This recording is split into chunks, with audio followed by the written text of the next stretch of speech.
Hi friends, ఈరోజు మన video వచ్చేసి ఈ ఆకు పకోడీ అంటారు కదండి. కొన్ని ఏరియాలలో రిబ్బన్ పకోడీ అని, ఆకు పకోడీ అని పిలుస్తూ ఉంటారండి.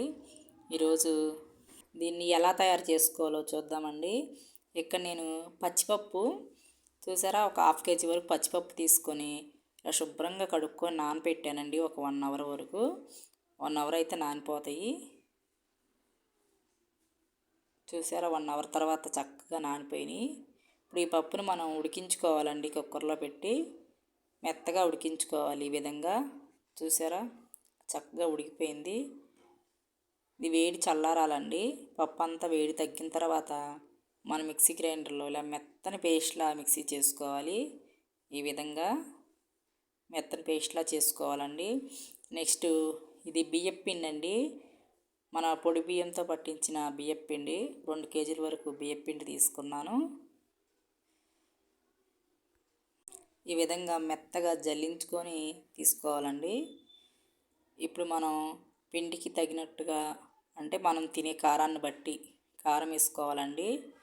నెక్స్ట్ సాల్ట్ వేసుకుందాం. సాల్ట్ కూడా సరిపడా వేసుకోవాలండి. మనం తీసుకున్న పిండిని బట్టి వేసుకోవాలి ఇవన్నీ కూడా. అలాగే తెల్ల నువ్వులు ఒక 2 గుప్పెల వరకు నువ్వులు వేసుకున్నాను. నెక్స్ట్ వామండి, వాము వేసుకుందాం. వాము, తెల్ల నువ్వులు ఇవి కొంచెం ఎక్కువగా వేసుకున్నా కానీ బాగుంటాయండి టేస్ట్. వాము డైజెషన్కి మంచిది కదా.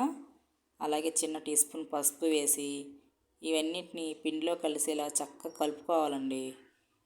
ఈ విధంగా మొత్తం కూడా కలిసిపోవాలి.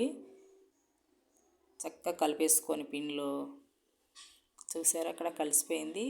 మనం ఒకసారి ఇలా కలిపాకే కారము, ఉప్పు సరిపోయిందా లేదా చెక్ చేసుకోవాలి. ఇక్కడ నేను చూపిస్తున్నాను కదా, బటర్ అండి. ఇది 100 గ్రాముల బటరు. నేను ఇక్కడ ఒక 50 గ్రాముల వరకు బటర్ వేసానండి. ఈ ప్లేస్లో మీరు పచ్చి వెన్నపూస ఉంటుంది కదా, అదైనా తీసుకోవచ్చు. నా దగ్గర లేదని నేను బటర్ తీసుకున్నాను. ఇది ఏంటంటే ఫ్రిడ్జ్లోంచి తీసానండి. ముందే బయట పెట్టవలసింది, మెల్ట్ అవ్వట్లేదు. మామూలుగా అయితే బయట పెట్టేస్తే మెల్ట్ అయిపోతుంది, కలవంగల్లాగా కలిపేస్తే. ఇది మొత్తం కూడా కలుపుకోవాలండి పిండిలోను. చక్కగా కలవాలి మన బటర్ కూడా.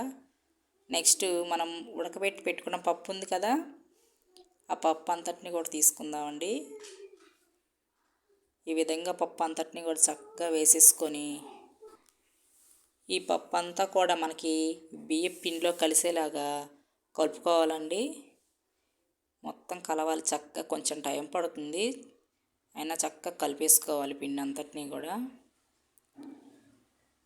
ఈ విధంగా కలుపుకోవాలండి.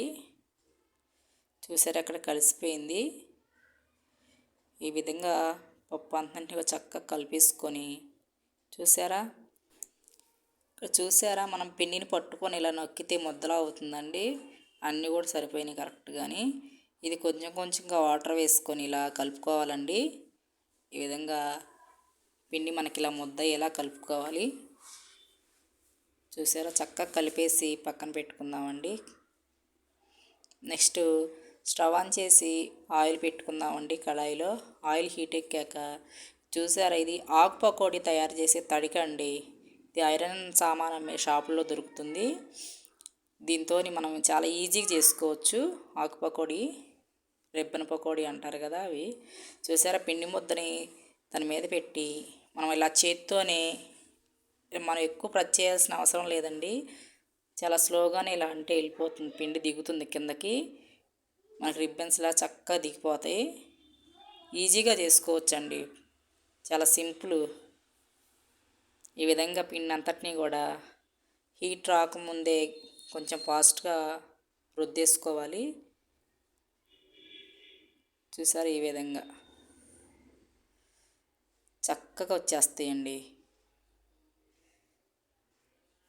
ఈ విధంగా అన్నీ చేసుకోవటమేనండి. చూసారా, సంక్రాంతికి పిల్లలకి హాలిడేస్ ఇస్తారు కదా, ఈ విధంగా చేసి పెడితే కాల్ చేయరండి ఇంట్లో ముందు మెయిన్. వీడియో నచ్చితే ఒక లైక్ చేసి సబ్స్క్రైబ్ చేసుకోండి ఫ్రెండ్స్.